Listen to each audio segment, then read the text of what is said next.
Le 1er février 98, la vie nous a sacré une bonne claque derrière la tête à moi puis à mon amoureux en nous annonçant que François Carl, justement, avait un cancer, tu sais. Un cancer assez fulgurant, un cancer grave, stade 3 sur 4. Tu sais, et cette journée-là, j'ai fait un pacte avec la vie. Tu redonnes la santé à mon fils, puis moi, je consacre le reste de ma vie aux enfants.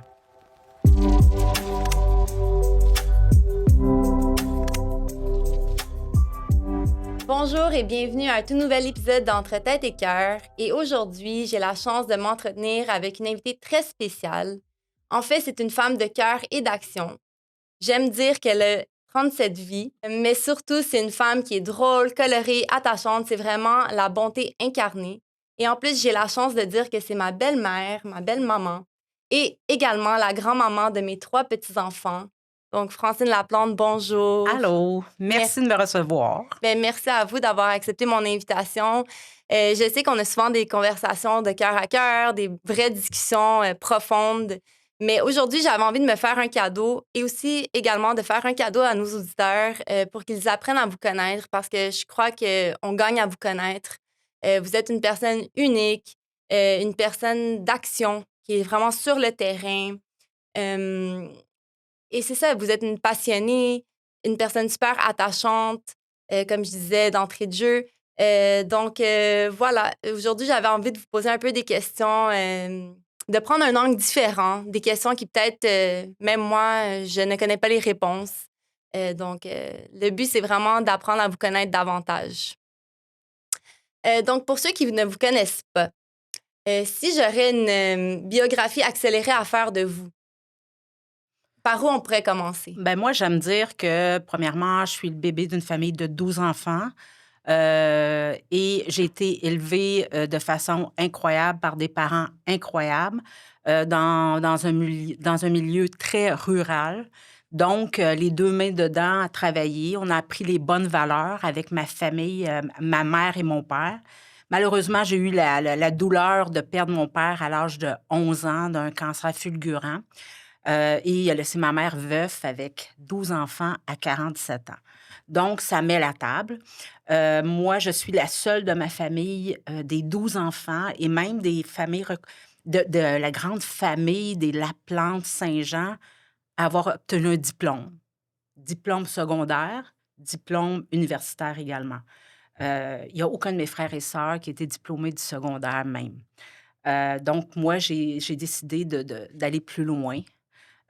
J'ai toujours eu une force à l'intérieur de moi. J'ai toujours eu une flamme à l'intérieur de moi et je dois vous dire qu'elle existe encore. Elle est très forte.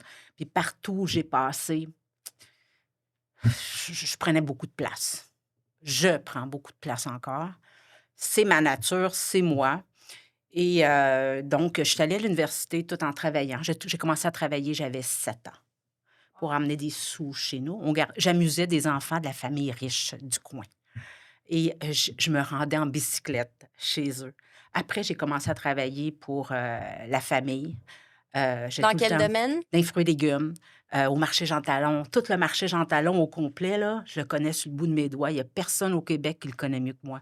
J'ai travaillé à toutes les places vendeuses, temps froid, temps chaud, à -10, -15, on vendait des pommes dehors. Je me souviens, il faisait froid, un froid glacial. J'ai tout fait ça de A à Z. J'ai travaillé très, très fort, je dirais même trop fort. Trop fort pour un enfant, une adolescente et fait que quand je suis partie, au cégep, j'ai dû quitter la maison. J'ai quitté, mais avec l'aide des prêts et bourses, j'ai réussi, mais moi, je prenais mes chèques de prêts et bourses, je les signais puis je les donnais à ma mère avant de partir pour qu'elle puisse faire vivre la maison. Puis moi, je me débrouillais. Je travaillais entre ça. Mais j'ai quand même fait, mon secondaire. J'ai fait un secondaire 6 parce que je travaillais trop en même temps. Fait que j'avais besoin de renforcer mes notes. J'étais pas très bonne, tu sais, parce que je travaillais trop. Et là, rendue au cégep, tabarouette, je vivais dans un petit appartement, pas un appartement, une chambre. Fait que j'avais juste ça à faire, étudier. Je me suis aperçue que j'étais bonne. Donc, j'ai tout pris, tout ce qu'il y avait des cours complémentaires, calcul intégral 1, 2, 3, Tu sais, là, je faisais ça avec facilité. Ça a été une révélation pour moi. C'est là que j'ai décidé d'aller, à l'université. Tu sais, je pouvais pas demander à ma mère ou à mes sœurs et frères de comment je pourrais dire, de m'aider ou de ça faisait pas partie de notre culture. Puis tu sais, mes frères et sœurs, ils gagnent tous bien leur vie, mais l'éducation théorique comme ça C'était faisait pas prioritaire. c'était pas prioritaire. La priorité, c'était de manger puis de survivre. Mais moi, j'ai décidé de prendre l'autre tangente. Fait que je suis allée à l'université, j'ai fait une demande en criminologie et en sciences politiques, parce que j'ai toujours eu un penchant pour la politique également. Et en criminologie, j'ai été acceptée. Il y avait 900 demandes. Il en prenait 85 et j'ai été acceptée. Je vais toujours me souvenir, Sabrina, quand j'étais allée au bureau de poste, parce qu'à l'époque, on recevait une enveloppe, Ouais. puis que c'était écrit «accepté». J'ai l'image gravée dans ma tête. Mais personne ne pouvait partager ma joie parce que personne comprenait c'était quoi. Exact. Tu Parce que sais, personne l'avait vécu. personne n'avait vécu, puis l'importance de c'est, tu sais. Puis donc, je suis arrivée à l'université. Premier jour d'université, le recteur, je le vois encore, il dit: «Il y a 3 critères pour réussir, le baccalauréat en criminologie: excellence, anglais, français». Je ne disais pas un mot en anglais, à part «Thank you, merci, welcome» et j'ai dit: «OK». On a fini la graduation. J'ai été graduée, on a gradué 33. Il y avait 85 qui avaient été acceptés en premier tour à l'université comme moi, puis de d'autres facultés, il y en avait 35 qui avaient été. Fait que dans la cohorte, on était 125, on a gradué 33, puis j'étais dans les 33. Je m'étais donné comme objectif de jamais abandonner un cours, toujours finaliser ce que je faisais, puis aller au bout. J'ai réussi tous mes cours. Mais puisque je vous connais, je sais que vous n'avez pas poursuivi votre carrière dans ce domaine-là. Pourquoi? Parce que j'étais, dans ma famille, on était dans les fruits et légumes, j'étais beaucoup sous l'influence, de la famille, et sans prétention, heu, ils ont vu que j'avais des capacités j'étais une leader nain, j'étais une travaillante finie. Moi, il y a pas de solution, il y a des solutions, il y a pas de tu sais, on regarde. Donc, j'ai participé à l'élaboration de l'entreprise familiale. C'est moi qui l'ai incorporé le jour 1. Je me rappelle comme si c'était hier, c'était le 10 mai 1993. Je me En suis importation de fruits et légumes. Importation, et distribution de fruits et légumes et c'est moi qui ai fait toute la poutine, qui l'a tout monté alors que je n'avais aucune base en comptabilité. J'ai tout appris sur le Ou tas. en Ou administration. en administration. J'ai complètement tout, tout, tout appris sur le tas. C'est ma force. C'est ça qui était ma force. J'ai adoré ce que j'ai fait. J'ai adoré chaque moment de monter la compagnie. J'étais investie à 400 dans ça. C'est un apprentissage, vitesse grand V sur le terrain, essai, erreur, tout ce que tu veux. J'ai eu la chance aussi d'être, la chance et la malchance en même temps avec du recul que je me rends compte, c'est d'être laissée beaucoup à moi-même. Donc parce que les gens alentour de moi savaient que j'avais cette Ils vous facilité-là faisaient d'apprendre, confiance. puis rentrer en contact avec les gens, tu sais. Donc moi, tu sais, je disais souvent aux banquiers: «Qu'est-ce que tu veux savoir, la vérité ou des menteries? Ça, c'est la vérité, ça, c'est des menteries». Puis là, ils regardaient les menteries, puis ils me disaient: «Ben, corrige-moi ça, ça, ça, ça, puis retourne-moi les» et là, tu sais, on a tout le temps eu les mêmes banquiers, tout le temps eu une belle relation avec eux, tu sais. Fait que c'est pas j'ai appris énormément de ça. Simplement pour faire 3 petits pas à l'arrière, par rapport à votre bac en criminologie, j'aime pas dire avoir des regrets parce que je crois que dans la vie, il faut pas avoir de regrets, mais est-ce qu'aujourd'hui, avec le recul que vous avez, est-ce que vous regrettez de ne pas avoir poursuivi une carrière en criminologie? Oui. Pourquoi? Qu'est-ce que j'aurais aimé, moi, Francine Laplante, aujourd'hui, profondément? Moi, j'aurais aimé être le chef de la police de Montréal ou de Ah ouais, hein? la Sûreté du Québec. C'est là que je me vois. Je les vois à la télévision, je les vois, c'est là. j'aurais été excellente. Sans m'enfler la tête, j'aurais été excellente. C'est ça que je regrette. Je suis sûre que si j'avais poursuivi avec le caractère que j'avais, si j'avais été plus plus les 2 mains dedans, j'aurais monté les échelons de façon, parce qu'il y a pas grand-chose qui me faisait peur. Moi, les détenus devant moi, ça me faisait pas peur. Il y a pas grand-chose qui me faisait peur. Mais de là à dire: «Je regrette», C'est ça. Faut pas dire faut qu'on pas, tu regrette sais, parce que mais sincèrement, un poste de décision, un poste où est-ce que non, non, c'est pas cette tangente-là, c'est cette tangente-là, un poste de faire face aux médias, faire face à amener des solutions pour trouver, tu sais, ça, ça a toujours été une grande passion, mais ça, c'est ce que j'aurais aimé. donc là, si on revient un petit peu, vous avez donc là, vous travaillez pour l'entreprise familiale. Ensuite, qu'est-ce qui se passe après? Mais il se passe un divorce très, très, très, très, très, très, très et très avec une barre en haut qui fait que c'est infini, très difficile.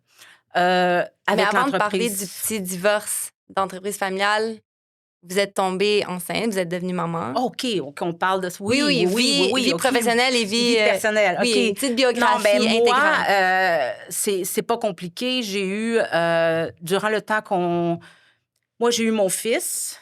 J'ai eu mon fils naturel. Moi, j'avais toujours dit que je voulais pas d'enfant naturel. J'ai toujours dit que je voulais adopter. Pourquoi? Ben, je sais pas. C'était dans ma nature plus jeune, tout petite. Je disais: «Moi, je vais adopter, je vais adopter, je vais adopter».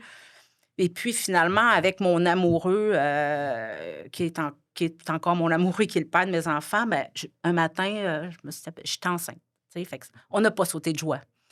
Mais vous Heu, étiez jeune aussi. J'avais 25 ans, 24 ans quand je l'ai appris et surtout que j'ai vomi du premier matin jusqu'à la table d'accouchement. Fait que ça débalance un peu. François Carl est venu au monde le 9 septembre. 2 semaines après, j'étais retournée au travail, malgré que j'avais une césarienne. Quand je dis l'intensité du travail et du poste que j'avais et que j'occupais et que les responsabilités qui venaient avec, c'était ça. Ça, c'était un gros avec du recul. C'est là que j'ai commencé à l'échapper un peu, dans le sens, dès la naissance à À François, l'échapper, vous voulez dire à vous oublier, dans le fond. à l'échapper, à essayer de prouver à tout le monde que toutes les capacités que j'avais. Tu sais, avec du recul, c'est exactement là que tu sais, fait que là, François Carl, ça a été le petit garçon bonheur de tout le monde parce qu'il est arrivé, puis tout le monde s'en est occupé comme si moi, j'arrivais, là, il avait décidé de le faire manger, mes sœurs puis ma mère. Non, non, il mange maintenant. Comment il mange? Oui, oui, il pleurait trop, il mange. Tu sais, là, j'avais pas de contrôle sur mon bébé. Tu sais, fait que c'était comme, sa marraine, sa mamie, ma mère, ses tantes, ils faisaient l'unanimité partout. Donc, tu sais, c'est un peu ça. J'ai pas eu le contrôle sur mon bébé. Peut-être que ça faisait mon affaire à l'époque, je sais pas, là, mais en tout cas, je l'ai échappé, dès le départ, dès le départ. Et puis, au courant des années, ben la vie m'a rattrapée assez rapidement.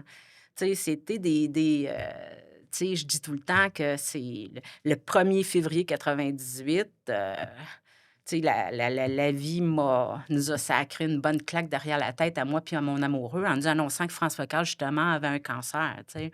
Un cancer assez fulgurant, un cancer grave, stade, 3 sur 4, tu sais, et cette journée-là, j'ai fait un pacte avec la vie. Tu redonnes la santé à mon fils, puis moi, je consacre le reste de ma vie aux enfants. Ce que vous avez fait par la Ce que suite. j'ai fait par la suite. Mais entre ça, on avait adopté, ça, c'est en 98. On avait adopté un premier enfant en 97, Charles. Et quand François Carl est tombé malade, on attendait un deuxième enfant qui est arrivé un mois après. Donc, en l'espace d'un an, on a eu 2 enfants arrivés d'Haïti, dont un qui avait 4 ans et demi, puis qui avait été trouvé dans un champ. Dans un champ, il n'y avait pas de nom. C'est nous qui avons donné le nom, qui avons donné date de naissance. Et on a eu un autre enfant qui avait le cancer. Fait que quand je te dis que c'était un tourbillon, en plus de la business qui était en pleine... Parce que nous, dans l'entreprise familiale, ce qu'il faut comprendre, qui est important dans la discussion, c'est que notre chiffre d'affaires, il a monté. Première année, on avait 3 millions, puis la troisième année, on avait 25 millions. On a fait ça comme ça. Fait que c'est une croissance que Faut que tu gères, là, la croissance. Faut que tu gères le fonds de roulement de cette croissance-là. Donc, c'est tu sais, puis on était donc tout ça mis ensemble, ça a été explosif. Ça a été, moi, c'était comme, tu sais, je me souviens la phrase que le médecin avait dit, quand il nous a annoncé à mon amoureux et moi, «Faites-vous-en pas, à partir d'aujourd'hui, on va vous prendre en charge». J'ai dit: «Non, non, non, vous comprenez pas. La seule chose que j'ai horreur dans la vie, c'est de me faire prendre en charge. Personne va me prendre en charge». Il m'a dit: «Ici, c'est pas vous qui décidez».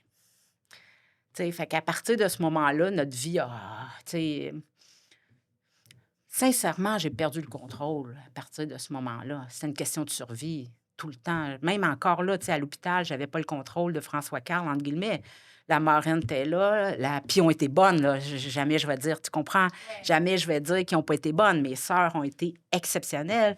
Il y avait mamie, il y avait ci, tu sais, on faisait pas pitié. Parce que quand je pouvais pas aller à l'hôpital, c'était mamie qui allait avec le chauffeur, tu sais. Fait que tu peux voir. Puis c'est là qu'on s'est ouvert les yeux que nous, on était privilégiés, que c'était pas de même les autres. Fait que nous autres, on arrivait à l'hôpital, là, avec, des écoute, on ça a été le plus beau mois à l'hôpital Sainte-Justine quand nous, on était là, tu sais, ou le plus beau temps parce qu'on a tellement gâté les enfants qu'on était, c'était comme C'était les autres enfants malades qui les étaient autres enfants hospitalisés. malades et c'est là que j'ai commencé en tout le temps en ayant en tête de respecter mon pacte, mais tu sais, mon pacte, je le savais que je le respecterais, c'était en moi, tu sais, Ouais. c'était pas trop compliqué.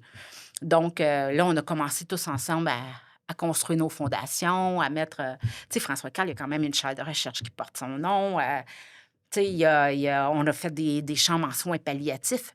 On a fait le premier centre d'excellence en soins palliatifs à Sainte-Justine. C'est nous autres qui a dépoussiéré les soins palliatifs parce qu'on disait: «Oui, on a des enfants qui meurent. Comment ils peuvent mourir dans la dignité?» Fait qu'on a investi tout près d'1,5. Quand je dis «nous», c'est la fondation qu'on avait mis sur pied.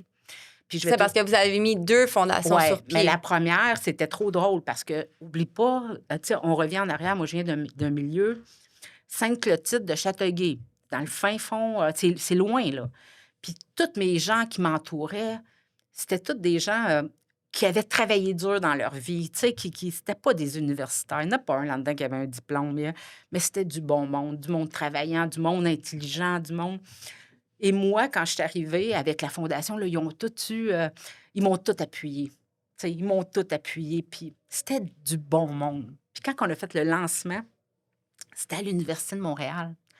Fait que pour eux autres, c'est gros, l'Université de Montréal. On monte les marches de l'Université de Montréal.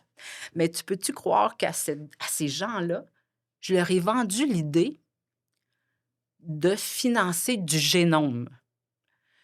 Excuse mon expression, mais ils n'ont aucune calice d'idée c'est quoi du génome. Mais moi, je sais pas c'est Tu quoi. sais, ben, les gènes, Là, quelque chose par rapport aux gens. la recherche pure. OK. D'où la chaire François-Carl Villot de l'Université de Montréal. Il fallait mettre 1,5 million. Moi, j'ai signé le contrat, j'ai dit: «On va vous faire ça en 3 ans». 500 000 par année. Tu vois le genre de personne que j'étais, tu sais. En 3 ans, on va vous faire ça, tu sais. Fait que là, fallait j'ai convaincu eux autres, mes amis, qui pouvaient pas me donner j'ai jamais eu un don de plus de 15 000 là. J'ai tout le temps eu des 1000, des 500, des 1000, des À l'époque. à l'époque et on a ramassé, 11 millions comme ça, Wow. avec des 1000, des 5000. Mais toute notre gang, c'est nous autres qui a fait la première chaire de recherche en oncologie pédiatrique en Amérique et apporte le nom de François-Carl Villot. Fait que François, dans 300 ans, à l'université, il va avoir la chaire François-Carl Villot qui va être viable. C'était le plus bel héritage qu'on pouvait y laisser. Tu sais, fait qu'elle fonctionne pour aujourd'hui. Mais ce qu'on sait, c'est qu'ils ont découvert, à travers la chair, ils ont découvert d'autres, ils ont découvert des solutions pour d'autres maladies connexes au cancer à cause de la chair, parce que c'était tellement pointu comme recherche qu'ils pouvaient aller dans plusieurs points. Tu sais, donc, ça te donne l'idée de dire, attends une minute, là, n'importe qui normalement constitué aurait dit, attends, il faut qu'on ramasse 1,5 million en 3 ans. C'est pas ça qu'on fait dans la vie. Nous autres, on vend des bananes puis on achète des bananes. Où est-ce qu'on va le prendre? Non, non, non, non. On a embarqué. Puis je dis tout le temps, tu sais, je parle tout le temps de mon ancienne vie avant, avant toute la saga familiale qu'on a vécue. Puis je dis tout le temps, on a construit des grosses choses. on a construit. On a tout le temps été, pour notre fondation, c'était tout le temps... On a aimé ce qu'on a fait, on a aimé aller au BAT, on a aimé faire tous les galas qu'on a fait organiser, on a aimé les C'est petits ça, qu'on a... c'était beaucoup d'heures investies, mais je pense aussi que c'est votre marque de commerce. Quand vous êtes investi dans un projet, c'est vraiment de l'investissement à 100 À 100 oui. C'est avec passion. Oui, Vous comptez pas les heures, vous comptez oui, pas votre temps, vous comptez pas rien. oui, c'est ça. Puis il y a juste ça qui compte, tu sais. Ben oui, et tu vois, avec le recul, j'en faisais trop. Tu sais, parce qu'en même temps, en parallèle à ça, je faisais de l'accompagnement auprès des enfants en fin de vie. Je C'est n'ai ça. accompagné tout près de 40. Tout près de 40 que vous Ouais. avez Mais accompagné, quand on dit accompagner, c'est jusqu'au dernier moment, dernier souffle. dernier souffle. Tu sais, donc, D'ailleurs, vous avez certains noms tatoué tatoués sur moi. votre corps, Ouais, qui est ouais. comme vraiment exceptionnel, là, je veux Ouais, dire. ouais. Mais tu sais, ça s'apprend pas dans les livres, Non, ça, c'est ça. Sabrina. Ça s'apprend pas à l'université, les derniers moments, quand que l'enfant porte son dernier souffle, puis qu'il te regarde, puis il meurt dans tes bras, tu le berces, puis tu dis, je vais rester avec. Tu dis aux parents, partez, moi, je vais attendre les gens funéraires, je vais l'habiller, je vais le mettre propre, il va être beau, il va sentir bon. Je l'ai fait plus qu'une fois, ça. J'ai cette facilité-là à le faire, à leur parler, à rentrer en contact, à être drôle. Moi, j'ai Ouais, à réussi... dédramatiser. Ah oui, moi, j'ai réussi à faire rire une jeune fille. Elle est décédée la veille de Noël, mais le 22 décembre, il venait d'y annoncer que ça ne marchait plus. Là, tu sais. Je me suis assise sur le bord de son lit, puis j'ai dit une niaiserie qui ne se répète pas au micro. Tu comprends? Puis là, elle s'est mise à rire, mais d'un rire. Et là, le docteur passe, il rentre, le docteur Duval, je vais toujours me souvenir, puis il dit, bon, qu'est-ce qu'elle t'a dit pour te faire rire comme ça? Lequel de ces expressions qu'elle t'a donné? Puis là, elle a ri, elle riait. Là, les parents sont arrivés, puis finalement, mais Marie-Soleil est décédée, mais elle est décédée en rien. Elle est décédée, que ça a été complètement dédramatisé. Tu sais, j'ai puis je le dis en toute humilité, c'est un don de la nature. Moi, je rentre dans une chambre d'où, peu importe la personne, l'âge, faire face à la mort, pour moi, c'est zéro problématique.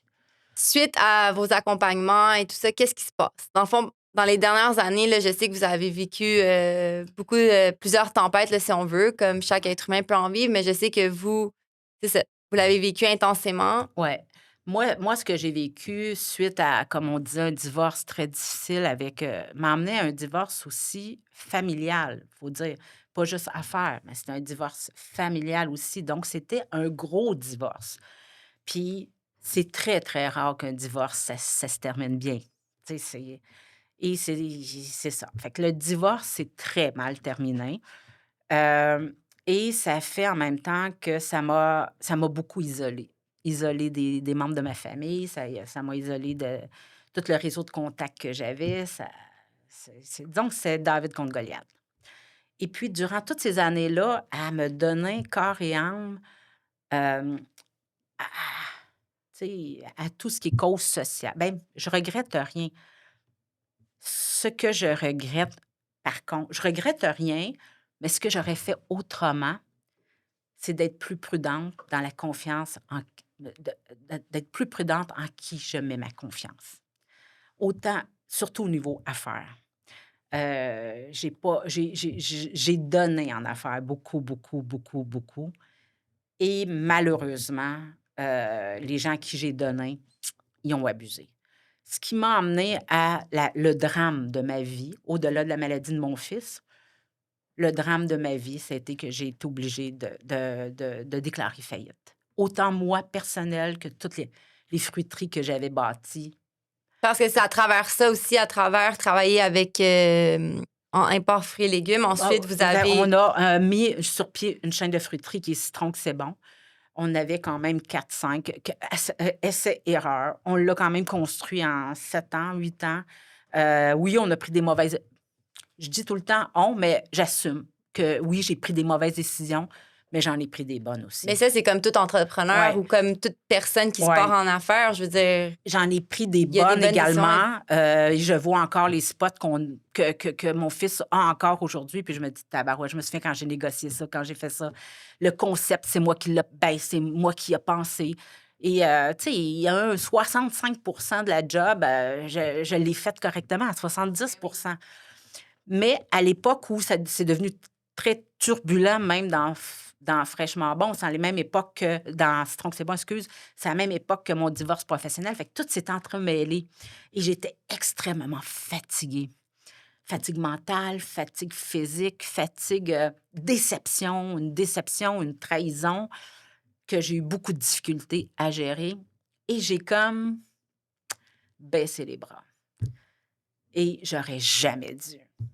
Je Qu'est-ce que regrette. vous voulez dire baisser les bras? J'étais, ben, quand que tout j'ai Dans le comme tourbillon? dans le tourbillon, où est-ce que là, c'était serré, où est-ce que là, il fallait prendre des tu sais, là, on était au bout de nos ressources financièrement. Non, ça venait de tout bord, de côté, les attaques ou tout ça.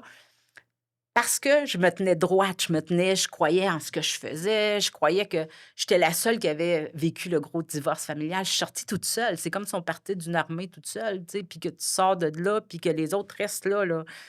Et j'ai je j'ai dit: «On arrête». Heu, puis jamais j'aurais dû. Jamais. Ça Donc, m'a coûté jamais vous trop auriez cher. dû faire faillite. Jamais. Jamais j'aurais dû faire faillite. Jamais. C'est un grand, grand, grand, grand regret. C'est trop le prix est trop cher à payer. Nous, on a fait faillite. Moi, j'ai fait faillite. Mon amoureux a fait faillite parce que nous, on était administrateurs, donc on était responsable de toutes les dettes et la compagnie a fait faillite. Nous autres, on vivait la grosse maison, là, puis c'est même pas le matériel parce que je retournerai jamais dans la grosse maison, mais moi, je les ai toutes eues, là, ce que tu veux, les Louis Vuitton, les Mercedes, j'ai tout connu ça. Je m'ennuie moins 40 de ça. Moins 40. Ce que, pour moi, le drame, ça a été, t'as plus de nom. Tu peux pas avoir de carte de crédit. Il n'y a plus personne qui a confiance. T'as plus de crédibilité. T'as- t'as- t'as- Tu gères tes fournisseurs. Tu sais, moi, là, Sabrina, la journée où on a fait l'appel, heureusement, là, regarde ce que je te dis, ça a tombé le 13 mars 2020. Tu dis, qu'est-ce qu'il y a eu le 13 mars 2020? L'annonce de la COVID. Donc, nous, ça passait un peu. Tu sais, il n'y avait pas personne. Disons que c'est une grâce du bon Dieu que ça soit arrivé comme ça. Tu sais. Mais quand j'ai eu à faire face à l'Assemblée des créanciers, c'était la pire journée de ma vie. J'ai tellement vomi avant l'Assemblée. J'ai tellement. C'était l'échec total. Puis, j'aurais pu m'en sauver. J'aurais pu m'en sauver. Mais aujourd'hui, c'est quoi les leçons que vous retenez de ça? Il ne faut pas attendre d'arriver au bout comme j'ai fait. Euh, Puis là, c'est grave ce que je vais dire, mais je l'appuie. Je l'assume à 100. Tu peux pas faire confiance à personne. Faut pas que tu fasses. Confiance, oui. Tu sais, je veux dire, moi, j'ai confiance que, tu sais, mon café va être bon ou des choses comme ça. Mais une confiance totale comme moi, je faisais, non. En affaires, la confiance. Non, non, non, non, non, tu comprends pas. Tu sais, tu peux pas faire confiance. Puis qu'il y a plus grand monde à partir du moment où tu plus de sous. Puis ça, c'est pas un cliché. C'est la réalité. Tu sais, puis moi, dans ma tête, moi, ce que je veux, tu sais, j'ai toujours dit, ce que je voudrais retirer de ça, c'est de partager avec les gens. J'ai fait faillite et c'est de ma faute. On entend trop les gens dire, oui, j'ai fait faillite, mais c'est la faute du gars à côté ou c'est la faute du gouvernement. Non, non, non. Moi, c'est ma faute. J'ai pas pris les bonnes décisions au bon moment ou j'ai trop fait confiance ou fait que j'ai pas la faute à la personne, là. C'est de ma faute. Tu sais. Puis si j'avais été bien guidée, j'aurais pas été, je serais pas, tu sais, moi, j'ai une vision des choses, j'ai une vision, je suis une visionnaire. Tu sais, moi, je suis capable de rentrer dans un magasin et me dire, oh, oh, oh, ça va pas bien ici, là, tu sais. Puis aussi, le défaut, la qualité d'un défaut, c'est, moi, faut pas que ça prenne 100 ans à mettre un plan d'action en place, là. On a ça, là, comment qu'on réagit à ça ou ça. Et là, j'ai été comme, tu recommences à zéro. À Mais ça, zéro. parlons-en parce que là, dans le fond, suite à tout ce gros tourbillon-là, puis on sait que vous en avez vécu, on va dire, votre santé mentale, tout a Tout éclaté. a éclaté. Oui. Aujourd'hui, comment vous allez? Moi, je te dirais que je vais très bien parce que j'ai fait du ménage. Je vais très bien à cause d'une personne qui est mon amoureux. C'est mon rock. Et je vais encore mieux depuis que j'ai mes petits-enfants. Heu et j'ai mes projets. Mes Oui, puis on va en projets à parler plus moi. tard aussi de votre projet. Heu, Ce que j'aime moins du parcours qui m'a amené à dire: «Je vais très bien», c'est que je suis maintenant, je suis totalement, j'ai plus une once j'ai plus de patience. Plus de patience avec le l'injustice sociale. J'ai plus de patience avec les décisions ridicules qui se prennent. J'ai plus de patience avec les gens en avant de moi non, non, j'ai plus de patience avec personne. Je laisse plus personne entrer dans ma vie comme avant. Tu sais, c'est fini. Donner ma confiance en quelqu'un, il y a plus grand monde qui l'ont eu depuis que tout ça est arrivé. Personne, je te dirais. Fait que ça, c'est un peu plate. Je trouve ça un peu plate. Je trouve ça cher à payer pour ce qui est arrivé. Par contre, moi, si tu veux me voir les yeux briller, tu me dis: «OK, là, on part à zéro, je vois ça, on a besoin de ça, on le monte ça. En l'espace de 2 3 semaines, moi, je peux te monter un projet où on remet 1500 sacs d'école, on remet 1000 manteaux. Là, il faut trouver du monde pour nos bottes. Là, on a un challenge, il faut trouver un local. OK, qui connaît qui va connaître qui vaut, il faut se trouver un local». Un peu comme le jeu tu sais, le jeu qu'il faut que tu places on passe par là, Tetris, là, je pense. Ouais, Tu sais, ouais. c'est un peu ça dans ma tête. Fait que moi, ça, j'adore ça. J'adore trouver Vous ces avez pas peur choses-là. des défis. Pantoute, pantoute, pantoute. Mais justement, parlons-en de vos projets, en fait, aussi de votre nouveau projet Marraine étoilée. Mais avant ça, j'ai envie de savoir, alors maintenant, François Carl va bien, sa santé va bien. Pour ceux qui savent pas, c'est mon mari, le papa de mes 3 enfants. Hem, je sais que vous avez fait un pacte avec la vie, mais aujourd'hui, il va bien. Qu'est-ce qui vous pousse à continuer de toujours vouloir aider, de toujours vouloir aider les plus vulnérables? Bien, les plus vulnérables, tu vois, j'ai passé si on voit le parcours avant, moi, c'était les enfants malades physiquement. Maintenant, je me consacre aux enfants malades dans leur cœur. Moi, les enfants qui sont, pas abandonnés, mais qui sont en marge, moi, ça me met je le sais c'est quoi avoir faim, parce que quand on était jeune, je sais c'est quoi avoir manqué de pas être pareil comme les autres, de pas être sur le même pied d'égalité que les autres enfants. Même si on a été élevés sa coche, on était pauvres, on était 12. Tu Mmh. comprends? Donc moi, je sais que c'est quoi aller à l'école puis que la petite fraîche à côté, elle a un manteau neuf ou tu sais, les autres, ils vont, au restaurant 3 fois par semaine puis ou ils mangent quelque chose. Puis que je sais c'est quoi. Fait que je le vois dans les yeux des enfants, je le vois dans les yeux des adolescents. Dans mon livre à moi, il y a pas un enfant qui est pas récupérable. Dans mon bac en criminologie, là, j'ai appris qu'il y a 1 des délinquants qui viennent au monde, des délinquants persistants.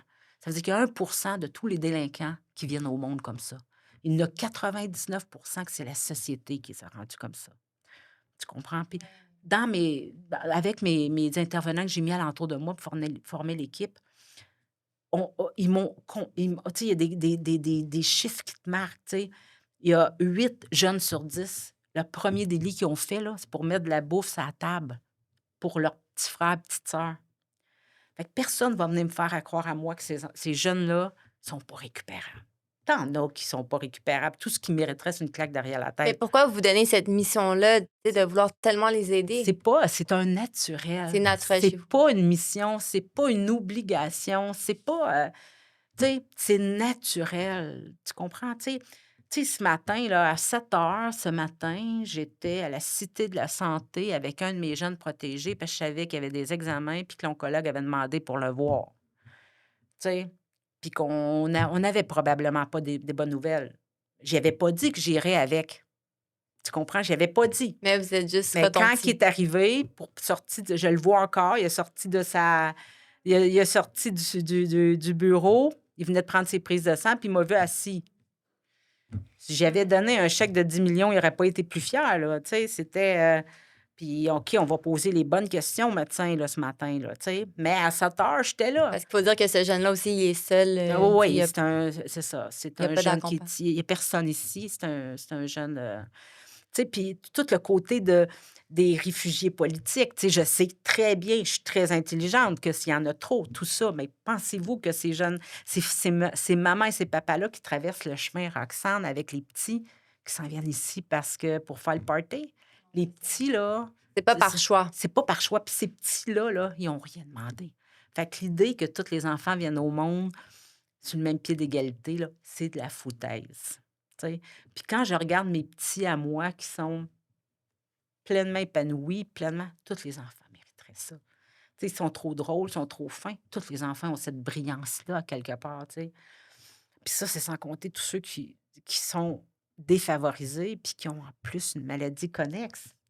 Tu sais. Donc, d'où vous est venue l'idée de marraine étoilée? Donc, c'est quoi, dans vos mots, marraine étoilée? Marraine étoilée, c'est qu'on vient en aide aux enfants fragilisés qui sont malades dans leur cœur. C'est ça que j'aime dire. C'est pas une maladie physique. Ça paraîtra pas physiquement. Moi, j'ai toujours dit la plus belle façon, la façon la plus facile pour amasser des sous, là, tu prends un petit pot de cheveux puis tu le mets devant une caméra la veille, puis la semaine de Noël. Ou pas de cheveux, il fait pitié, cernin. Là, l'argent va rentrer. C'est full pin. Que la famille en ait besoin, qu'elle n'en ait pas besoin, l'argent va rentrer. Prends un jeune de la DPJ ou un jeune des centres jeunesse. On en parlait un peu dans le temps de Noël. Ils ont froid, là. On n'a pas de bottes, on n'a pas de manteau. Si on leur donne des manteaux puis on leur donne pas de bottes, tu sais. Mais pourquoi pensez-vous justement qu'on est moins sensibilisé, notre société, envers ces jeunes-là? Ben, tu sais quoi? C'est toujours qu'est-ce que je ne vois pas n'existe pas. Les gens sont tellement occupés, sont tellement dans leur quotidien, dans leur to-do, tu sais, ils n'aiment pas penser que ça existe. Ils n'aiment pas. Tu sais, si je te disais, Sabrina, tu sais, des petites Sophia, là, il y en a plein, partout. Va dans le parc extension, va ci, va là. Il y en a plein d'un 3,5 qui habitent, c'est le voisin à côté qui le surveille pendant que la mère va travailler, qui n'a rien à manger. Puis c'est pas des histoires inventées, c'est des réalités. Puis c'est pour ça que je dis tout le temps, à partir du moment où un adulte met la main sur un enfant, peu importe de quelle façon, met la main veut dire physique, mentale, sexuelle. Une personne en autorité, que ce soit le père ou la mère, première, première fois, moi, dans mon livre à moi, tu perds tes droits parentaux. Parce qu'un enfant, il est scrappé pour la vie. Surtout sexuellement, puis psychologiquement. Moi, j'ai pas été abusée sexuellement. Mon abuseur m'a abusée psychologiquement. J'ai pas pu le faire arrêter parce que c'était pas prouvable. Mais c'est aussi dommageable. C'est dommageable, tu sais? Fait que tu veux pas que les enfants s'en aillent là. Tu veux pas ça, tu sais? Et dans le contexte de marraine étoilée, justement, alors qu'est-ce que vous faites pour ces jeunes-là, dans le fond, de la DPJ, des centres d'accueil? Mais c'est pas juste la DPJ, c'est pour ça que je veux te reprendre. C'est Oui, beaucoup au niveau tout ce qui est défavorisé. Bon, défavorisés. moi, c'est sûr que j'ai des contacts avec les centres jeunesse. Avec le temps, je me suis établi moi, j'ai des relations directes avec les enfants, avec les jeunes. C'est ça qui est beau. Ils me connaissent. C'est eux autres qui ont fait mon logo. C'est eux autres que, tu sais, ils C'est me ça, vous êtes connaissent. vraiment sur le terrain Ben, avec eux. oui, là. oui, c'est ça. Tu sais, quand je leur parle, regarde-moi dans les yeux. C'est pas juste envoyer un chèque puis merci, Non, non, bonsoir. non, là, non. c'est Moi, comme... tu sais, moi, quand je remets comme les sacs d'école, cette année, on en a remis 1400. Mais moi, ils ont tout le petit carton à côté. Ça, c'est à Sarah, elle a 9 ans. Puis, Ça, tu c'était au sais, retour à l'école 2023. 2023. Tu sais, le manteau, mais je sais que Natacha, qui a 7 ans, à 7 ans, là, qu'est-ce que t'aimes, là? C'est les licornes. Fait que quand j'achète le manteau, moi, j'achète la petite truc de licorne. Tu sais, ou je sais qu'elle a une heure que, C'est tu ça, sais, c'est des cadeaux personnalisés. Donc, en fait, vous montez des campagnes ouais. qui sont spontanées. Ben, dans le fond, on a là, tu sais, mon projet, dans le fond, il roule depuis. J'ai commencé à y penser en 2020, là, durant ma saga. Et 2020, j'ai commencé un petit peu en 2020 à en donner un peu. 2021, j'ai commencé à le structurer, tout ça. Et tu vois, on fait 3 ans. On fait les sacs d'école où on remet aussi certaines des espadrilles à certains jeunes. Tu sais. Après, tu as la campagne manteau. Cette année, j'ai remis 600 manteaux. Mon objectif 2024, c'est 1000 manteaux. Mais 1000 manteaux, c'est avec les bottes. Ce qui fait que c'est un Il faut gros préciser objectif. que tout ce qui est remis est neuf. Complètement neuf. Parce que j'ai essayé de faire, tu sais, d'être bonne conscience sociale, de dire: «On va recycler». Ça n'a pas fonctionné. Ça n'a pas fonctionné avec la personnalité de Francine Laplante parce que moi, je me dis: «Mes jeunes, ce ne sont pas des jeunes de second rang. Ce que je donne pas à mes enfants, je leur donne pas». Et parce que la fierté d'avoir quelque chose de neuf à Qui toi, t'appartient, qui puis t'appartient, que personne ne va t'enlever, que personne n'a puis utilisé avant toi. puis je donne du bon stock. Pourquoi? Parce que généralement, un sac d'école, tu vas le garder 2 ans, 3 ans, s'il est bon. Tu sais, surtout au secondaire. Un manteau, c'est le manteau que j'achète jeune avec la tuque, avec puis là, cette année, tu sais, ça me fatiguait beaucoup. On donne des manteaux, surtout au niveau primaire, des habits de neige complets. Ça donne quoi s'ils n'ont rien à se mettre dans les pieds? Ça va donner quoi? Ils vont, tu sais, fait que là, cette année, je me suis donné comme objectif de trouver une solution pour trouver le financement pour les bottes qui vont avec les manteaux. Fait que c'est tout des, tu sais, fait que là, c'est tout le temps du bouche à oreille. C'est OK, je suis un peu connue quand même, les gens me, tu sais, mais tu sais, là, j'ai pas le temps de solliciter je sollicite un peu les 100 les 200 mais là, c'est gros shot là, que je fais. Campagne Tim Hortons, la Les fondation biscuits sourires, dans le fond, ouais, la fondation Guy Laliberté. Il faut dire que Guy Laliberté, j'ai connu d'une autre vie. C'est lui qui a fait la préface de mon livre. Tu sais, fait qu'il m'a donné un don sur 4 ans qui me stabilise. J'ai la fondation Godin. Encore là, j'ai un lien avec la famille Godin, de par la fille et de par le père de la belle-fille. C'est toujours qui connaît qui, comment et quelle impression t'as donné d'eux. Tu leur as donné. Tu sais, je dis tout le temps, moi, je peux pas rentrer par la porte d'en avant. Faut que je rentre par la porte d'en arrière. Ça veut dire que faut que telle personne appelle telle personne puis dire Francine a besoin d'aide. Elle, tu peux y faire confiance. C'est comme ça que j'ai bâti. L'année passée, j'ai ramassé 276 000. Wow. 0% d'administration, là. Puis, Oui, parce que ça aussi, c'est important de dire. Vous avez aucun salaire non, non, de non, ce non, non, non. Moi, projet-là. Il y a j'ai aucun aucun salaire. frais, C'est le aucun... seul frais que je reprends, c'est mon gaz. C'est mon essence. Puis, je me plains pas. Tu sais, c'est pour ça que c'est mon projet. Il va-tu être viable à long terme? Tant que je vais être là, il va être viable. Tant que je vais avoir autant le goût de le faire, il va être viable. Mon objectif, c'est pas de le céder à quelqu'un d'autre.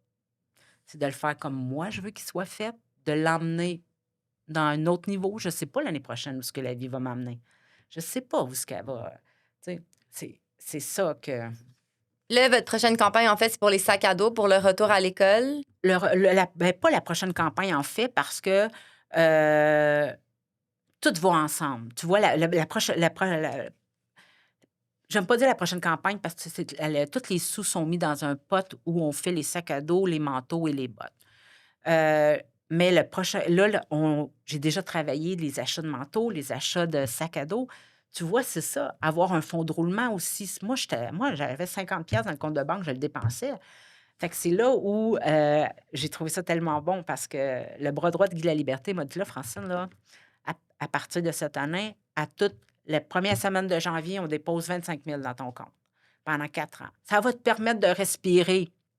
Il avait vu tellement juste, tu sais. Mais tu sais ce que ça m'a permis de faire, là, le 25 000? C'est d'acheter des sacs à dos qui sont en solde partout, que je paye 25-30$. Je les ai payés 4$, 5$.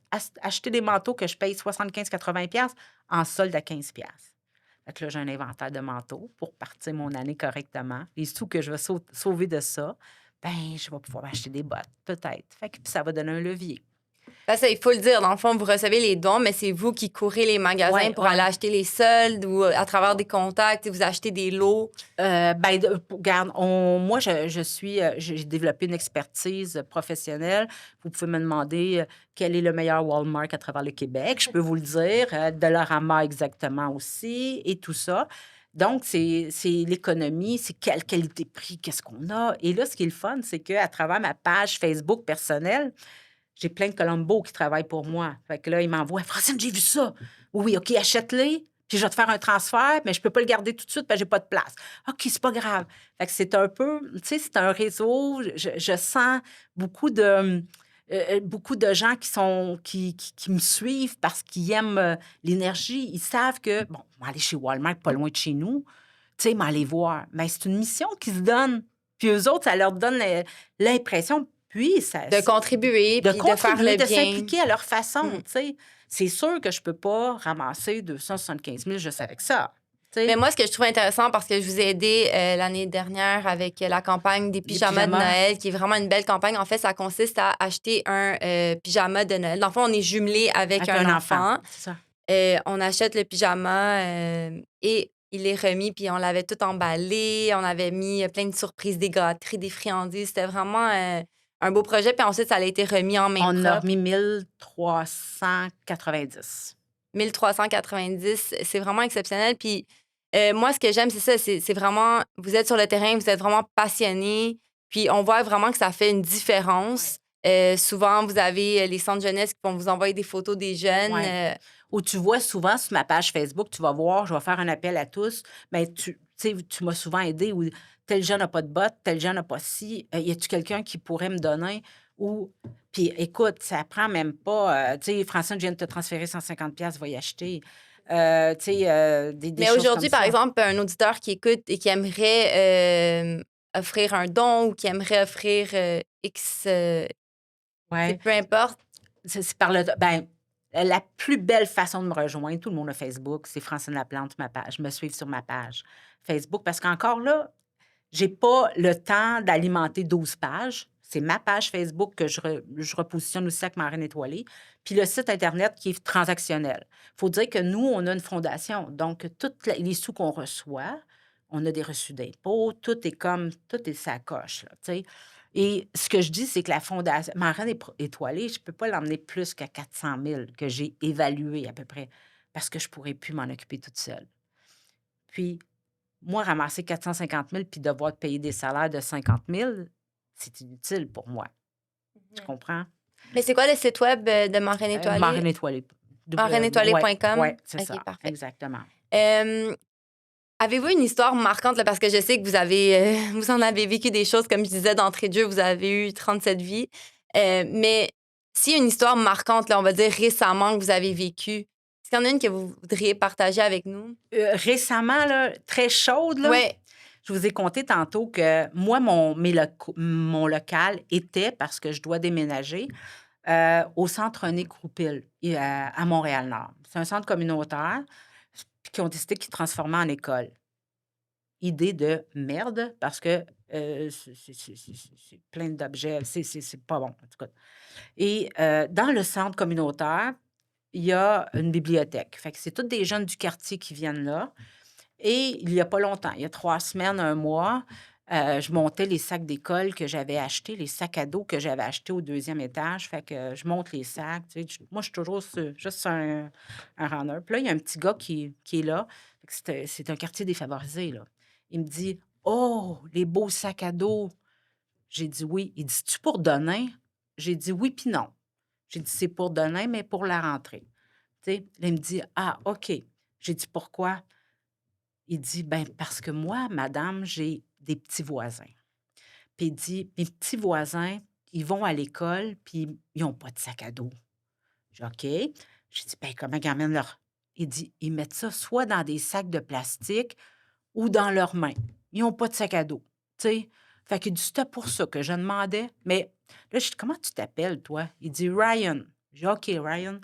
Fait que là, je le vois s'en aller à la bibliothèque. Là, j'ai les mains pleines. Moi, je monte en haut, tu sais? Là, ben, puis il m'avait dit: «C'est 2 petits garçons». Tu sais, 2 petits garçons, puis c'était ses voisins, là, c'était pas ses frères, puis ta. Là, je descends en haut, dans mon bu à l'é à mon local. Évidemment que j'ai choisi 2 sacs d'école de petits garçons avec les boîtes à lunch, avec les... Et là, je suis allée à la bibliothèque. Puis il était assis de dos, il travaillait. Là, j'ai tapé sur l'épaule, j'ai dit: «Ryan?»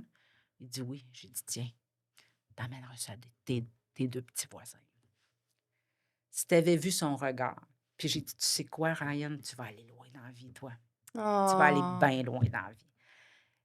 Moi, après, quand je suis arrivée, j'essayais juste d'imaginer Ryan arriver, tout content. tout content, donner les 2. C'était pas pour ses frères et sœurs, c'était pour ses petits voisins.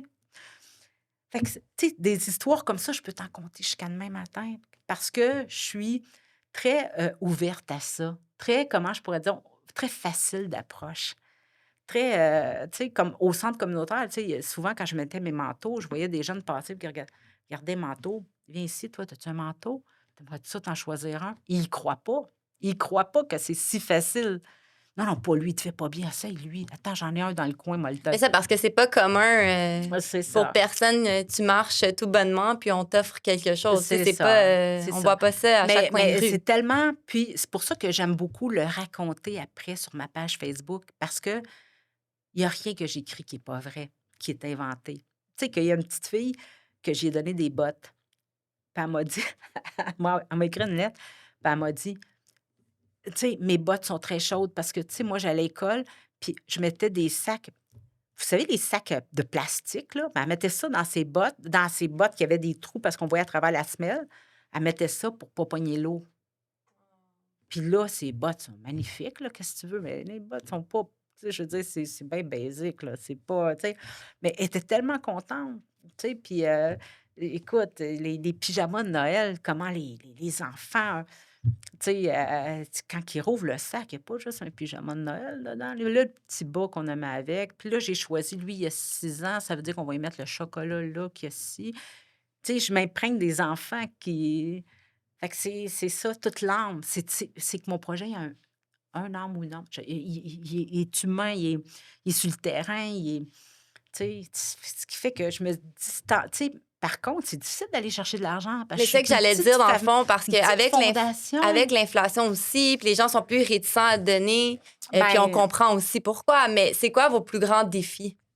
mes plus grands défis, ben, c'est le cash, c'est évident, tu sais, mais c'est aussi de faire face à c'est tout. Moi, mon plus grand défi, moi, je suis une femme d'opinion. Je suis une femme que généralement, j'ai pas la langue dans ma poche. Dans mon autre vie, ben, avant mon autre vie, j'écrivais dans la presse, puis j'avais des opinions tranchantes. Pourquoi je te dis ça? Parce que le plus gros défi que je vis actuellement, c'est de voir l'hypocrisie des gens qui travaillent sur le terrain avec les enfants. L'hypocrisie de ceux qui reçoivent beaucoup de sous puis qui en font rien. De ceux qui les grosses fondations qui reçoivent beaucoup d'argent, puis que ça serait normalement à eux de faire ça, puis que c'est long, c'est long, c'est long. Prendre une décision peut prendre 1 mois, 2 mois. C'est là que l'enfant il a faim, c'est là qu'il a froid, c'est là qu'il a besoin de bottes, c'est là qu'il a besoin de manteau, c'est là qu'il vient d'être retiré des parents, c'est là. C'est mon plus gros défi au-delà de l'argent. C'est d'être capable de me dire: «Francine», Action-réaction. c'est être capable de me dire: «Francine, respire, respire». Tu sais? Donc ça, je sens que je me bats contre moi. Tu comprends ce que je veux dire? Souvent, là, j'aurais le goût de me prendre mon clavier, puis d'écrire une lettre ouverte, puis de dire: «Hey, ça marche pas, là», tu sais? Mais ça aussi, je pense, la différence, parce que le fait que vous êtes sur le terrain, vous le voyez, les enjeux, vous êtes là, vous êtes présente, vous avez cette connexion avec les jeunes, avec les éducateurs, versus, exemple, peut-être une grande fondation qui, les gestionnaires, si on veut, les administrateurs, ils sont pas sur le terrain, donc ils connaissent pas, ils comprennent pas entièrement la réalité. Ouais, mais tu sais aussi, il y a 2 choses, parce que tu les compagnies qui ont des sous à donner, eux autres, ils veulent avoir de la visibilité. Ils veulent c'est la poule et l'œuf. Moi, quelle visiter quand quelqu'un va me demander: «Tu me donnes-tu de la visibilité?» J'ai dit: «De la quoi?» Non. Qu'est-ce que tu veux que je te donne? Puis moi, c'est pas vrai que je vais donner une bouteille d'eau à mes petits pour mettre dans leur sac d'école écrit, tu sais, une gracieuseté de non. Ou je te donnerai pas une tuque écrit gracieuseté de je sais pas, tu sais, tu comprends? C'est non, mon enfant. Puis tu sais, même ça va jusqu'où? Moi, supposons les manteaux que j'achète, si je sais qu'il y en a 50 qui vont dans une école, puis, moi, j'ai tout le temps le nom de l'enfant, la taille et tout ça. Ben, s'il y a 3 frères même dans ma liste, là, les 3 frères, ils ont pas le même manteau, là. Ça va jusque-là, tu sais, pour pas que ce qu'ils soient puis pour pas que les enfants soient étiquetés, pour pas que les enfants, tu sais, pour leur donner de l'assurance, leur dire: «Tu vaux quelque chose, tu es quelqu'un», tu sais? Puis moi, je suis convaincue, hors de tout doute, que ça fait une différence. Je suis convaincue. C'est quoi le meilleur conseil que vous avez jamais reçu? Heu, Tu sais quoi? C'est Stéphane Laporte qui me l'a dit un jour. Tu sais, Stéphane Laporte qui écrit dans la presse et que j'adore. C'est pas mon ami, là. J'aimerais ça dire oui, c'est mon best friend, j'adore. Il m'avait dit, quand j'écrivais dans la presse, tu sais, il m'avait dit, tu sais, Francine, quand tu rentres dans une cuisine, faut pas t'aies peur qu'il fasse chaud. Ce qui fait que, tu sais, c'est pour ça que je te dis, maintenant, je choisis mes combats. Parce que souvent, j'aurais le goût de rentrer dans des cuisines puis que s'il ferait bien chaud. J'adore. Oui, oui. C'est quoi votre mantra ou une citation qui vous pousse? J'ai pas de citation, j'ai pas de mantra parce que j'aime beaucoup les phrases ou souvent, je vais tomber sur une phrase ou j'aime beaucoup ça. Mais maintenant, ce qui me pousse, c'est le regard de ma petite fille. C'est ça qui me pousse. Elle est allumée, elle est alerte, elle est une éponge. Puis je me dis, à travers cette jeunesse-là, qu'on va pouvoir construire le monde. Sophie, en fait, elle vient d'avoir 3 ans, là, Ouais, pour ouais. ceux qui Fait ne savent qu'on pas. Puis on là, elle est dans l'ère où elle commence à poser le pourquoi du comment. Là. c'est Pourquoi, ça. pourquoi, pourquoi? Puis l'interaction qu'on a avec, où c'est là qu'on voit que tous les enfants méritent ça, tu sais? Puis moi, je me dis, moi, l'héritage que je vais laisser à Sophia, c'est tout à Sophia, Leonardo, Alessandro, puis à tous les autres que je pense avoir d'autres. C'est plus, ma grand-mère disait, ma grand-mère, on a vécu ça avec grand-mère et grand-père, on a fait ça, on a fait ci. Tu sais, c'est pas des biens matériels, c'est du temps, c'est des expériences, c'est des puis, tu sais, je me dis, c'est de l'inspiration aussi, dire, je trouve ça important, tu sais. J'aimerais ça, tu sais, un jour court terme, tu sais, l'idée de décrire le journal d'une grand-mère par toutes les belles citations qu'il nous dit, les beaux mots que Sophia nous dit, Leurs Leonardo expressions. nous fait, qu'Alessandro va nous faire, que toutes les autres qui vont interagir, c'est là, mais ils relient ça plus tard, puis ça l'inspire d'autres grands-parents, ça l'inspire... et c'est ça que j'aimerais, tu sais. Est-ce qu'il y a une personne en vie ou décédée qui vous inspire et pourquoi? Écoute, la personne qui m'a le plus marquée dans ma vie est décédée. C'était Caroline. Caroline Rivet, c'est qui? C'était un peu l'éducatrice dans la salle de jeu à Sainte-Justine. C'est elle qui nous accueillait. C'est elle, elle faisait des petits dessins ses mains. C'est elle qui tempérait les choses quand elle était éducatrice, mais en fait, son titre était éducatrice, mais elle était beaucoup plus que ça. Elle était plus grande que nature. Elle était d'une sagesse indéfinissable. Elle était capable de me ramener et me dire, wow, ça a été mon amie. Et malheureusement, elle est morte d'un cancer fulgurant à 52 ans. Je te dirais qu'elle et mon amie Jocelyne, qui est décédée également en l'espace de 4 semaines du cancer, c'est elle qui m'a mis les pieds au centre jeunesse, qui m'a... Mais par rapport à Caroline, juste pour revenir un petit moment, dans le fond, on a une belle histoire à raconter. Lorsque j'étais enceinte d'Alessandro, alors je me rends au centre prénatal pour faire une échographie.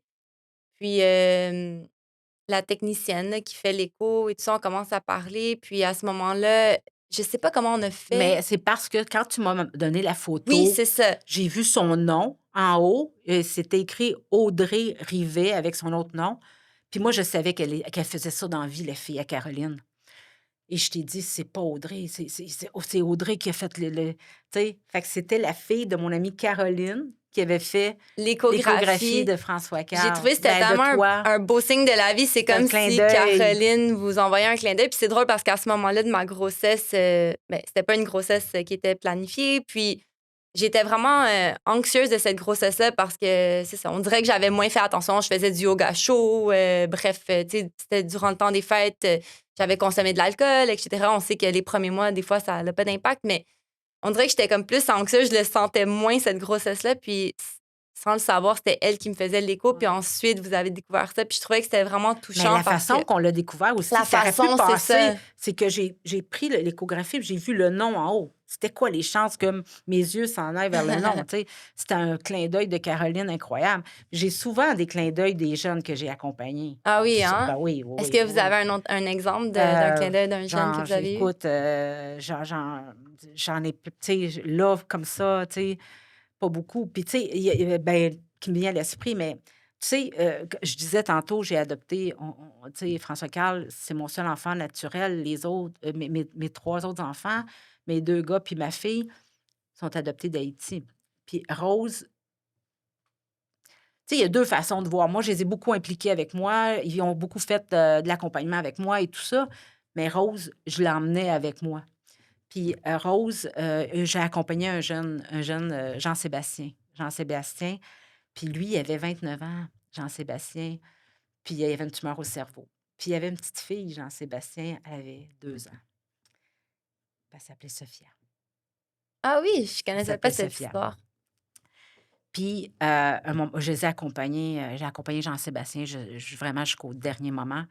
Puis, la journée où il est décédé, c'était à la maison, la maison de soins palliatifs sur ce bleu, sur la rive sud. Et fait que quand je l'accompagnais, Rose, elle venait souvent avec moi. Fait qu'il connaissait très bien Rose.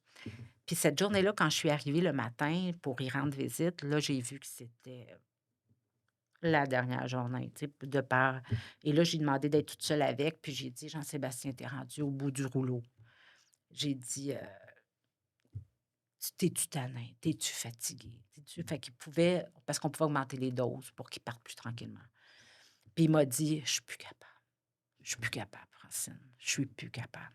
Et là, on a décidé avec ben, sa femme, parce qu'il y avait sa femme, ses parents, tout ça, et lui, il a décidé de demander le protocole. Dans le fond, le protocole, généralement, c'est 4-5 heures après tu es décédé. Tu sais ce qu'il m'avait demandé? Il me dit: «Francine», il dit: «J'aimerais ça que Rose soit là». Mais Rose était là. Rose, elle était là. Tu sais, elle était là avec moi quand il est décédé. À l'époque, Rose avait peut-être 14 ans. Tu sais? Fait que tu avais 2 façons de voir les choses. Tu y fais vivre des choses troublantes comme ça ou ça développe son côté, je veux dire, écoute, je veux dire, je pense que moi, j'ai toujours trouvé que ça avait pas de prix. Moi, je me souviens, là, à un gala, j'avais tout invité les amis à François Carl. Ils étaient tous là, tous ces mêmes amis, là, tous ceux qui étaient la veille de Noël au jour de l'an cette année. Tous ses amis étaient au gala. Puis je leur avais dit: «Mettez-vous beau». Ils étaient tous en tuxedo. Puis cette année-là, c'était Jonathan Truchon qui était, notre invité. Il est décédé, Jonathan, il avait le même âge qu'eux. Écoute, j'ai une photo avec eux, là, ils faisaient les gangsters avec Jonathan. Ils ont pris soin de Jonathan de façon incroyable durant toute la soirée. Quand la soirée était finie, il y avait de la classe, mes jeunes, là. Ils m'ont aidé à tout ramasser, sans jamais déplacer leur petit, tu sais, parce que Nœud c'était un rond. papillon. Écoute, adorable. Je garde des souvenirs, j'ai des photos de ça. Tout ça pour te dire que l'influence que tu as sur eux autres, tu sais, il Mais c'est faut... les vraies choses de la vie, tu sais, Ouais, c'est ouais, comme vous ouais. dites, ça n'a pas de prix. Ça n'a pas de prix. Moi, c'est ça que je veux léguer. Tu sais, on veut tous léguer quelque chose.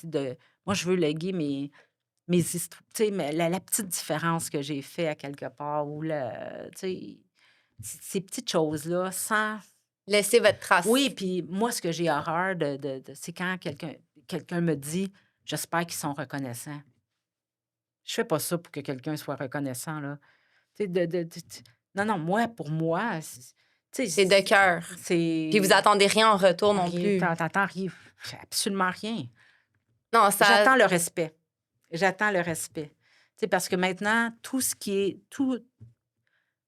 dès que je sens qu'il n'y a pas de respect dans un moment, dans une place, je m'en vais. Je m'en vais. J'essaie même pas d'établir le respect. J'arrête tout, puis je pars.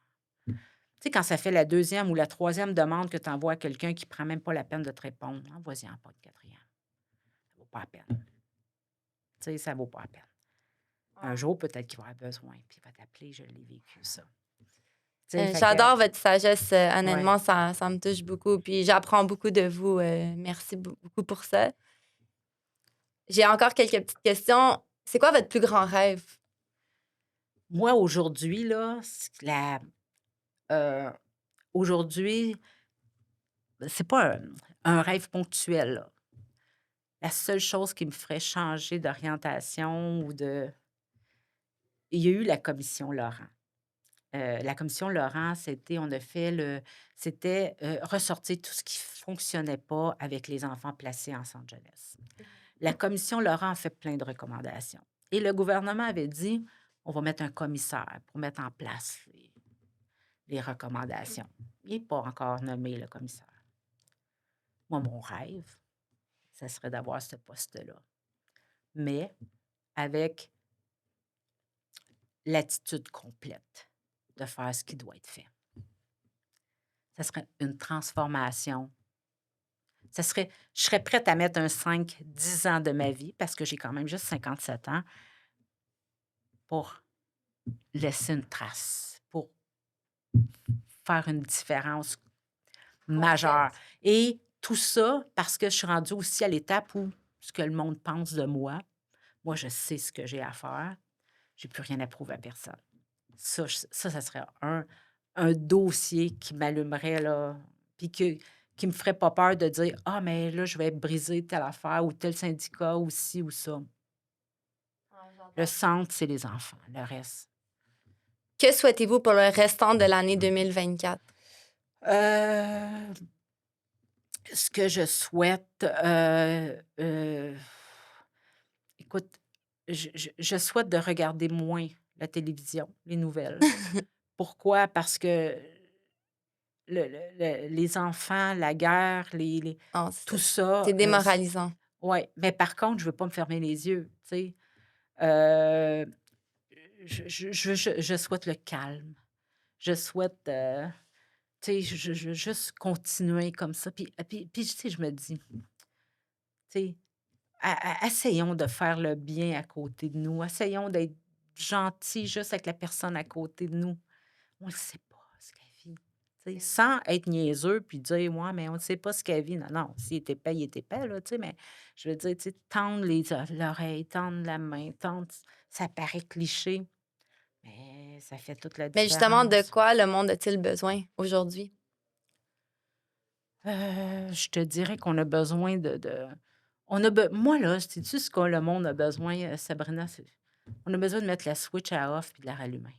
On n'a plus de valeur, on n'a plus rien, il n'y a plus rien qui tient. Il n'y a plus rien qui tient ensemble. On a besoin d'une tu sais, on a besoin de remettre les étincelles, les étoiles dans les yeux des gens, tu sais, au-delà du matériel, au-delà du matériel. On a besoin de De ça, retourner un peu à la source. de retourner à la source, pas de te dire, de pas travailler 90 heures par semaine, à la source, pas ça Mais que ça veut voyez, c'est dire. drôle parce qu'on dirait que quand il y a eu la COVID, on l'a senti un peu ce retour à la Mais regarde source. comment on est revenu vite. Regarde comment on est revenu vite dans nos mauvaises habitudes, dans nos, tu sais, là, le balancier, il est là, il faut juste le ramener comme ça, tu sais. Puis, moi, ce que je dis aux gens, faites attention à qui vous confiez vos enfants. Soyons vigilants. Croyons les enfants quand ils nous disent quelque chose. C'est Tout est à la base. Tu sais, tout se passe entre 0 et 5 ans. Tout est là. Tout est là. Tu sais? Et j'ai toujours dit à mes nièces, puis à mes neveux, puis à mes fils aussi, on ne fait pas un enfant pour un shower de bébé ou parce que ça paraît bien. L'enfant, c'est pour la vie. Donc, faites-en pas si vous ne pensez pas être capable d'en avoir soin. Tu sais? Moi, tu sais, je serais très, très, très méchante envers un de mes fils, à savoir qu'ils ont été violents avec leur enfant ou avec leur femme ou qui ont manqué de respect. Ou, moi, entendre François Carl te parler avec un ton élevé, je te jure, j'y arrache la tête. Puis il le sait, fait qu'il le fera pas. Tu vois? Puis, une anecdote, c'est hier, j'étais en tête-à-tête avec ma fille. Ma fille, elle a 20 ans, elle habite encore chez papa puis maman avec nous, puis c'est un running gag parce qu'elle sort pas beaucoup, elle étudie beaucoup, c'est une bonne fille, tu sais? Puis c'est pas une niaiseuse, là, tu sais, quand elle était très allumée, très et hier, je disais: «Eh, Rose, je suis si dure que ça en tant que mère?» Là, elle me fait ça. Qu'est-ce que ça veut dire ça? Ben, J'ai dit: «J'ai été dure avec vous, j'ai été sévère». Elle dit: «Non, mais tu sais, nous autres, on le sait que c'est tu nous as mis un corridor, puis c'est dans ça qu'il faut marcher. Si on marchait à côté, tu nous ramenais assez vite». Puis Mais sincèrement, c'est de c'est ça que les enfants ont besoin. ouais, puis c'est ça qu'elle me disait, puis sincèrement, c'était j'ai été sévère, puis je trouve que non. Mais vous voyez, c'est intéressant ce que vous dites parce que je pense qu'en tant que parent, puis c'est le rôle le plus difficile d'une vie, mais il faut pas être dans les extrêmes. Il Non. faut pas être trop sévère puis les étouffer, mais il faut pas être non plus trop, Non, non, non, leur non, donner trop de puis, tu flexibilité puis sais trop de quoi? jeu. La plus grande erreur qu'un parent peut faire, c'est dire: «Moi, c'est mon meilleur ami, mon fils ou ma fille». Non, non, non, non, non, non, non. Moi, je suis pas ton ami, je suis ta mère ou je suis ton père. Des amis, tu en as en quantité industrielle ou tu vas en avoir. Moi, je suis l'autorité. Puis tout ce que je peux te dire, c'est que peu importe ce que tu vas faire, ils vont avoir quelque chose à te reprocher. Peu importe, que tu peux avoir la meilleure mère, le meilleur père, ils vont avoir quelque chose à te reprocher. Et c'est quand tu deviens parent Que tu que comprends. puis que moi je réalise là maintenant aussi beaucoup plus tout ce que ma mère a vécu, tout ce que mes sœurs ont vécu, plus mes sœurs que mes frères, mais plus que mes sœurs ont vécu. OK, je comprends là. Il y a bien des choses que je comprends à travers Mais j'aime même dire, il n'y a pas de parents parfaits, juste des parents parfaitement imparfaits, tu sais. exact, tu sais. Puis c'est vrai, c'est totalement vrai, mais De toute façon, tu sais, tu fais du mieux que tu peux. Tu leur donnes un bagage. Oui, tu vas en avoir des déceptions. Oui, puis c'est normal, mais tu sais, ça fait partie de la vie. ça fait partie de la vie. Puis, tu sais, C'est comme ça qu'on apprend aussi, tu sais. ouais. Puis c'est Mais comme tu ça sais, qu'on grandit. je sais qu'on doit mettre un terme. Mais tantôt, quand tu disais, tu sais, euh, ce que j'ai pas réalisé aussi, c'est que quand on s'est lancé, moi et mon amoureux, ben, on s'est pas lancé, on s'est même pas posé la question d'adoption. C'était, nous autres, c'était, je veux dire, que tu es noir, tu es blanc. Non, non, non, c'est ton frère. Moi, François Carl, tout de suite, ça a été ses Mais ça, je frères, c'est ça? confirme parce que pour ceux qui savent pas, dans le fond, François Carl et moi, on a grandi ensemble dans le même quartier, donc on se connaissait pas personnellement, mais on se connaissait de face, de nom. Puis une chose qui m'a vraiment marquée, c'était que tu sais, il jouait dehors au basketball avec ses frères. Puis c'était vraiment ses frères, puis il n'y avait pas de différence. C'était pas parce qu'il était noir puis adopté que c'était pas ses frères ou c'était ses frères adoptifs. Non, il disait même pas c'était mes frères. Puis moi, ça m'a vraiment marqué, puis je trouvais ça tellement beau. Puis encore aujourd'hui, je confirme, comme pour lui, c'est vraiment, c'est comme ses frères de sang. Puis pour moi aussi, c'est pas mes demi-beaux-frères ou mes beaux-frères adoptifs. Non, c'est mes Ben beaux-frères, ouais. tu sais. Puis même les enfants sont drôles parce que, tu sais, comme notre Rose, c'est la marraine de Leonardo, ou Sophie, elle voit Rose dans sa soupe parce que c'est la grande, tu sais, et tout ça pour te dire que même quand on s'est lancé là-dedans, moi, j'ai pas pensé à, oh, quelles vont être les conséquences d'un enfant adopté. Fucking jamais. J'ai jamais voulu faire partie de la Fédération des parents d'enfants adoptés. Je voulais pas ça.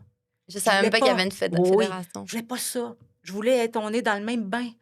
On est, non, non, on est une famille. Tu sais, quand tu mets un enfant au monde, tu vois pas, mais avec du recul, là, présentement, je réalise, je réalise l'impact de l'adoption chez mes enfants. L'impact de, le sentiment de, le sentiment d'attachement. Euh, mes fils, plus que ma fille, mais mes fils, difficile de s'attacher à une conjointe. Non, eux autres, ils en veulent pas d'enfants. Mais ça fait partie aussi de leur bagage, C'est de leur leur bagage, vécu de et leur tout ça. vécu, Mhm. exactement, tu sais. Puis aucun des trois ne désire retrouver Leurs parents leurs biologiques. parents biologiques. Louis-Thomas, on n'a rien, là, Louis-Thomas, du tout. Mais Charles, on sait qu'il y a un frère en France qui serait facile à retracer. Rose, on sait on a le nom de sa mère, on a le nom de tout. Elle n'a pas d'intérêt à ça, tu sais. Puis moi, j'ai toujours dit que je les accompagnerais là-dedans, tu sais. Mais c'est là que je réalise aussi, tu sais, quand je te disais que j'ai toujours pris mes décisions dans... Moi, nous autres, on a été élevés 9 pour 12, 9 pour 13. Moi, chez nous, là, j'aurais peut-être pas fait faillite si mes congélateurs puis mes frigidaires n'étaient pas toujours pleins, puis les chums à François Carl, puis des enfants qui venaient vider. Je ris, on dit ça souvent, mais fait que, tu sais, le donner, c'était normal. Ouais. Tu sais, nous, chez nous, avoir comme, tu sais, on riait l'autre fois la discussion avec les petits qui sont un peu agités, nos bébés. On est élevés comme ça, nous. François Carl est élevé entouré d'enfants tout le temps. Ça ne l'énerve pas pantoute. Tu comprends? Ça ne l'énerve pas. Fait que on est élevés comme ça. C'est pour ça que je te dis aussi, c'est important la façon dont, tu sais... Fait que c'est un peu ça. C'est vraiment intéressant. Écoutez, ça m'amène déjà à ma dernière question, mais juste avant ça, il y a le petit segment fraîchement bon. Donc, on vous fait découvrir un produit qui colle à l'invité. Puis aujourd'hui, alors on fait découvrir le café Le Noir Lacroix parce que je sais que vous êtes une adepte de Ouais. café. Puis, sincèrement, je l'ai goûté parce que quand vous avez fait la réouverture de... Il faisait une dégustation, je pense. De maçon, oui, Ouais, c'est puis, vrai. il est excellent. Puis le café d'avoine, Oh, OK. excusez, le lait d'avoine barista, dans le fond, qui se mousse très bien. OK, Donc, parce que je sais que vous adorez le Oui. café. c'est vrai. Donc, ma dernière question, de façon spontanée, prenez-vous plus vos décisions avec la tête ou avec le cœur? Avec le cœur, mais je devrais les prendre un peu plus avec la tête. J'adore. Ouais, ouais. Avec le cœur. Mais malgré que je trouve que avant, je te dirais, c'était peut-être 80 avec le cœur, 20 avec la tête. Maintenant, je suis peut-être rendue à 60-40. Et si j'avais fait le contraire, j'aurais pas fait faillite. J'adore. Écoutez, vous avez aussi écrit 2 livres, dont un qui est en audio. 3. Ouais, ouais. Donc, est-ce qu'ils sont encore disponibles? Non. Non? Ben, il faut les demander. Parce que on peut les commander, mais elles sont pas. Mais je les ai vraiment écrits. Non, j'ai une passion pour l'écriture. Mais depuis. Mais d'ailleurs, vous avez une très belle plume. Mais Euh, pour ceux, exemple, qui aimeraient se procurer vos livres, parce qu'en fait, il y a aussi tatoué sur le cœur que vous expliquez c'est votre ma biographie, mais vous avez des histoires témoignages, d'accompagnement, des c'est ça. témoignages. Ouais. Donc, c'est ça pour ceux qui aimeraient en connaître plus sur vous. Ouais, ça, c'est ma biographie. Elle est aussi disponible en audio et elle est sur le site de Marraine Étoilée. Ils peuvent l'acheter en audio. Et la préface est belle parce que la préface est faite par Guy Laliberté, qui n'a jamais accepté de faire de préface puis a accepté de faire la mienne. C'est une rencontre déterminante ça, dans ma vie, Guy Laliberté. Et le livre que j'avais écrit avant, c'est Jusqu'au bout de ta trop courte vie. C'est l'histoire de 6 jeunes que j'ai accompagnés qui sont décédés. Et j'ai aussi La vie est un cirque rempli d'espoir, qui est l'histoire de Nicolas Marchand que j'ai accompagné, qui m'a fait rencontrer Guy Laliberté. C'est ce livre-là qui m'a fait rencontrer Guy Laliberté. Donc, Ah, c'est vraiment touchant. Donc, aussi, comme on disait plus tôt, si on veut vous retrouver, donc c'est sur Facebook, Francine Laplante, sinon Marraine Marraine Étoilée. Mais Étoilée. Francine Laplante, le lien amène à Marraine Étoilée. OK, excellent. C'est ça, oui. Est-ce qu'il y a autre chose que vous voudriez rajouter ou qu'on n'a pas abordé ou... Non, c'est juste... non, et c'est... moi, je pense que c'est important c'est important d'aller au bout de ses rêves, mais c'est important de se respecter. C'est important aussi d'être capable de dire non, de mettre ses limites. J'ai appris ce que je ne faisais jamais. Et c'est important de doser la confiance qu'on donne aux gens. C'est bien important. Parce que quand tu n'as pas d'attente, tu n'as pas de déception. C'est tellement vrai. Rien. Ça me parle beaucoup. Quand tu n'as pas d'attente, tu n'as pas de déception. Parce que gérer les déceptions, c'est grugeant. Ça te tue en dedans. Et non. Ah, mais ce que j'aimerais dire peut-être, c'est que maintenant, je peux célébrer des mariages. Donc, si vous Ah voulez oui, vous c'est marier, vrai, j'avais je oublié. célèbre des mariages. J'avais oublié ça. J'adore. Et peut-être mon kit ici, je fais des funérailles aussi.